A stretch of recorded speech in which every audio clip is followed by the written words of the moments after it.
I played Pokémon Black for the very first time. So back in 2021, I came back into the Pokémon franchise after a long time away. I actually hadn't played a mainline Pokémon game since Ruby and Sapphire, back when the games looked like this, so I had a lot to catch up on. And catch up, I did. I started with the most recent games at the time, which were Pokémon Sword and Shield, and then gradually worked my way through the older generations that I'd skipped over. Luckily, the 6th and 7th generation games were still readily available and easy to purchase, and then I was able to experience the 4th generation through the remakes that were released just a short while back. But that means that there was one generation of Pokémon that I was still yet to experience, and that generation was Generation 5. Yes, I'd never stepped into the Unova region, and generally, I'd never even looked into any of the story, any of the locations or trainers, gym leaders, anything. I had next to zero knowledge of these games. But last year, in 2023, a whole 12 years since Generation 5 was introduced in the Western world, I figured it was finally time for me to play Pokémon Black, and give my very raw thoughts on the game as someone playing it for the very first time so long after its release. And that's exactly what they'll be, raw thoughts, so pinch of salt. There are a few areas I want to speak on, and I'm going to give each a rating out of 10. And those areas are aesthetics, mechanics, the Pokédex, gyms and trainers, villain team, and music. So let's get started. We'll start with the aesthetics of this game. And this game looks really good. I'm a huge fan of the little cutscenes we get throughout the game. It really was towing the line between 2D and 3D. You can definitely see the first little suggestions that the developers were pushing towards a 3D future for the game series. And I think it looks great. The first cutscene as we pan into New Vema Town really stuck with me. It really sucked me in from the get-go. And this is me playing in 2023, not 2011, so I can't even imagine how impressive it must have been back then. The overworld also changes depending on the real-life month you're playing in, with seasonal aesthetics for spring, summer, autumn, and winter. Now I ploughed through the game in around a week, so I only ever saw spring. I had to look online to check out what the other seasons looked like. But I like this idea a lot. It encourages you to pace yourself playing through the game. Unlike me, different Pokémon can be encountered during each season as well, making it a requirement to play during those different seasons to complete your Pokédex. Big fan, adds a lot of life to the region. The towns and cities themselves are pretty cool. There's plenty of life in these locations, particularly the ones that are central to the region like Castelia City and Nimbasa City. It feels like a pretty active world, something that can't be said for some recent Pokémon games. Throughout the region, there's a nice juxtaposition between the big metropolis-style cities and the smaller, cozier towns nestled in the trees towards the north. Although I feel like a lot of those smaller towns do sort of blend together in my mind, the unique landmarks in each do just about enough to set them apart though. One thing I noticed in the region is that because of the various bridges you use to cross between the 3 main landmasses, you pretty much never have to surf across water during a regular playthrough. I'm a little torn on that because I quite like the water routes in Pokémon games, within reason. I enjoy the sense of achievement in successfully navigating the seas to unlock a new location. That being said, all the bridges in this game are very memorable. They all serve as a fun, picturesque little interlude in your adventure. One of the bridges is a location in itself, called Village Bridge. Very on the nose, whoever named that. Overall, I'd give the aesthetics of Pokémon Black a very firm 9 out of 10. Onto the mechanics. And Gen 5 introduced a few mechanics that we actually haven't seen since. In certain areas you'll find darker patches of grass, where you'll sometimes come across double wild encounters. Perhaps a precursor to the horde encounters we see in later games, although the 2 Pokémon in these double encounters seem like they're just randomly plucked from the pool of Pokémon in that area. They could be 2 of the same Pokémon, they could be 2 different Pokémon. It's something a little different, but personally I wasn't a huge fan of this mechanic. If you wanted to catch one of those Pokémon, it was a bit of a hassle. Once you get down to the Pokémon you want to catch, if you want to weaken it, you can't just attack with one Pokémon. You have to attack with both, which in many cases will lead to you knocking out the Pokémon. And you can't attack with one and then throw a Pokéball.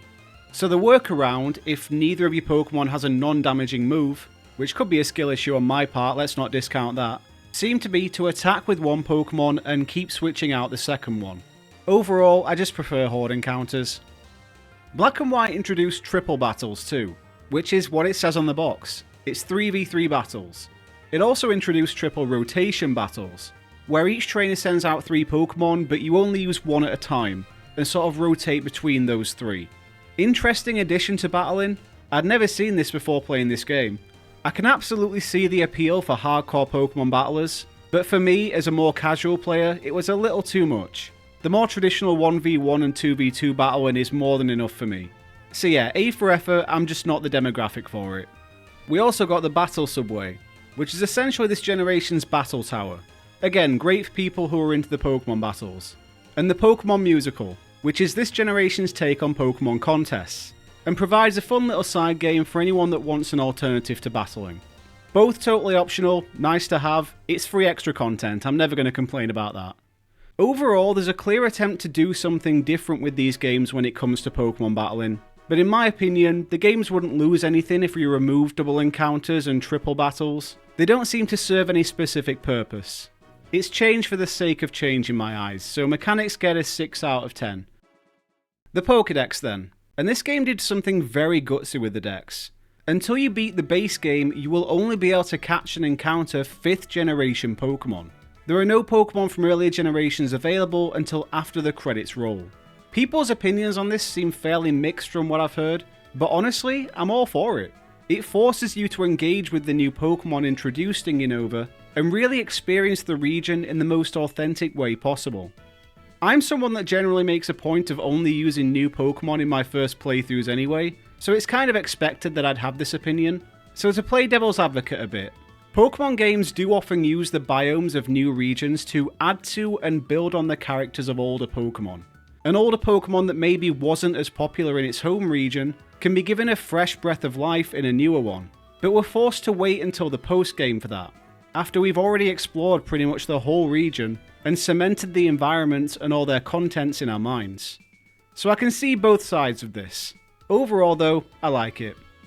It's easy to gather just through the Unova Pokédex that Generation 5 was intended as a sort of soft reset for the franchise. There are so many Pokemon in this generation that are clearly direct counterparts of Gen 1 Pokemon. And it makes sense really.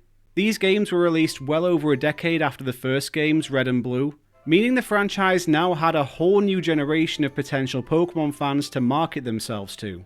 What better way to do that than to essentially reset the formula? No prior knowledge is needed, give the player a region to explore, and 150 never-before-seen monsters to catch. The actual number in Gen 5 is 156, which still stands as the highest amount of new Pokemon ever introduced in a single generation. There are some great Pokemon in this generation too, some of which I was playing with for the very first time. I think the starters are incredibly strong in this generation. I chose Snivy because I love my grass starters, and I mean superior. We need to talk about this Pokemon more, it is so underrated.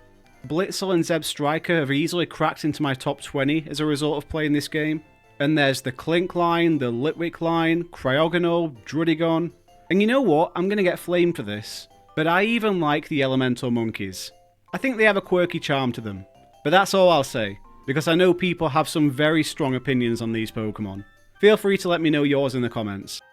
This region's Pokédex isn't without its flaws. Obviously, as with any region, there are some Pokemon that fade into obscurity pretty quickly. Ordino, the Mindfu line, the Vullaby line, all examples of Pokemon that just don't do anything for me, and I routinely forget about.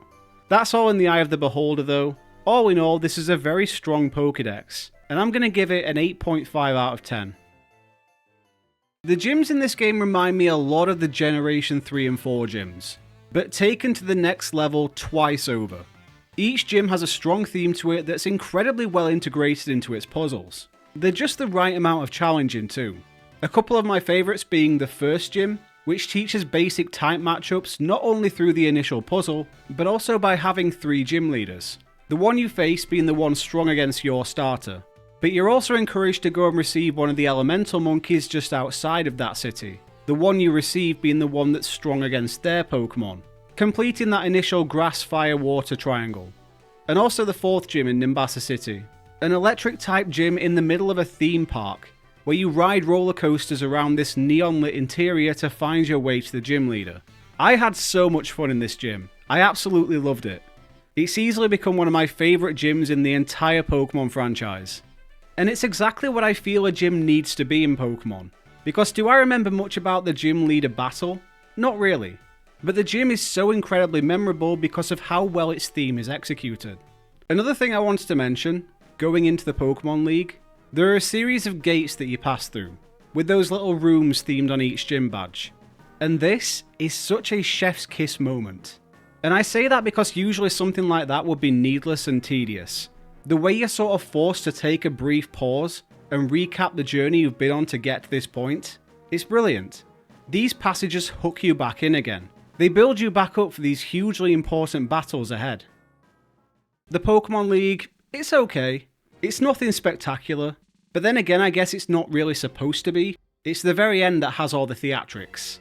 With N and the box legendaries, and the huge freaking castle that comes out of the ground. Very epic finale to the game. The only thing I missed having at the end was the Hall of Fame. It isn't in this game. We just get some final words from N before the credits start rolling. I think it would have been nice to see N take us to the Hall of Fame room before that little speech. But it's a small thing. It doesn't matter all that much. You can go into your PC and access a sort of Hall of Fame picture if you want, so that's something I guess. The Elite Four themselves are pretty good. My favourite is probably Grimsley. I am a huge Dark-type fanboy, so that's not too surprising. I really enjoyed all the thematic rooms for each of them. Clearly a lot of thought and effort went into how these games look. I can definitely see why people speak of them so highly. As for the rivals in this game, we have Cheran and Bianca. This is where I feel the game stumbles a bit, because these rivals are so forgettable in my opinion. They serve no purpose other than to show up for a battle every so often, and occasionally show up where the bad guys are and say, whoa, that's crazy, they went that way. I don't know, maybe I'm missing something. But the biggest bit of character development I remember from either of these rivals is when Bianca's dad tries to get her to come home at one point, and she takes a stand for herself, and proves she's gotten stronger as a person since starting her journey. Apart from that, you could take these characters out of the game completely, and nothing would change. If you feel differently though, please do let me know in the comments. Overall score for gym leaders and trainers, 7 out of 10. The villain team. The only way I could describe Team Plasma upon first acquaintance would be to say that they're essentially the PETA of the Pokemon world. They want to liberate Pokemon and have us question the morality of being a Pokemon trainer. Is it right to capture Pokemon? Is owning and battling Pokemon unethical? It's heavy stuff, and it's not the kind of philosophical question I'd expect Pokemon themselves to pose to us. They've definitely chosen to go with a more poignant overtone for the villain team in these games. At the start, anyway. They're essentially a vigilante group who are trying to manipulate trainers into releasing their Pokemon. At a couple of points in the game, we see them steal people's Pokemon too to try and further that cause. Early on, we meet N, who is revealed to be the leader of Team Plasma a bit further down the line, who comes off as this passionate but naive character, has his ideals but quite an open mind. He never really came across as a true bad guy to me. It's then later revealed that Getsis, one of the 7 sages of Team Plasma, is secretly using the group to try and take over Unova. And he's going to do that by leaving himself the only person with Pokemon. Because if his plan succeeds, everyone will have released theirs. Very sneaky. Like I said, it's a darker theme for a villain team. Usually they have a master plan, but they're kind of goofy and clumsy. But this team is serious business.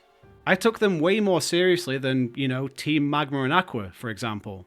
I think maybe Team Plasma could have been explored more throughout the base game. Like sure, we battle them a few times as we progress through the region, but there's no real change or progression that comes out of those battles. We don't really learn more from them either. It's basically a case of, okay, you beat us, but our plan is still going ahead, see you soon. It doesn't make a difference. I feel like we could have had more of an insight into Team Plasma throughout the game.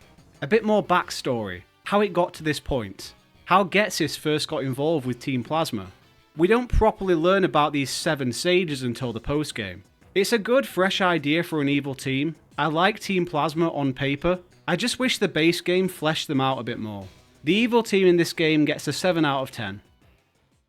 Music. Oh boy, the music. This generation has some amazing music. The soundtracks for all the towns and cities have so much energy.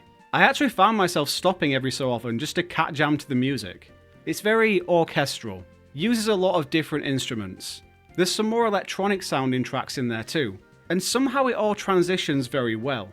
Despite there obviously being multiple influences at play, they blend in a way where you can very distinctly tell they all belong to the same region. And that's amazing. My favourites are definitely Accumula Town, the Sky Arrow Bridge, and Castelia City. Also, just as a footnote, the game having specific music for when your Pokemon's health reaches a critical level, I never knew I needed that until now. Surprised me, but I loved it. It does a really good job of injecting tension when you're in that pinch. The music in this game is brilliant, 9.5 out of 10. So that's everything. If I average out all the scores from each segment, that gives this game a 7.67 out of 10. I'm willing to round that up to an 8 out of 10, because this is a really good game. I'm currently having a casual playthrough with the other version, Pokémon White, before moving on to play the sequels, Black 2 and White 2, which also means a sequel to this video will be coming when I finish that. Once again, these opinions are those of someone who was fresh off of finishing the game for the very first time. So I apologise if I've missed anything.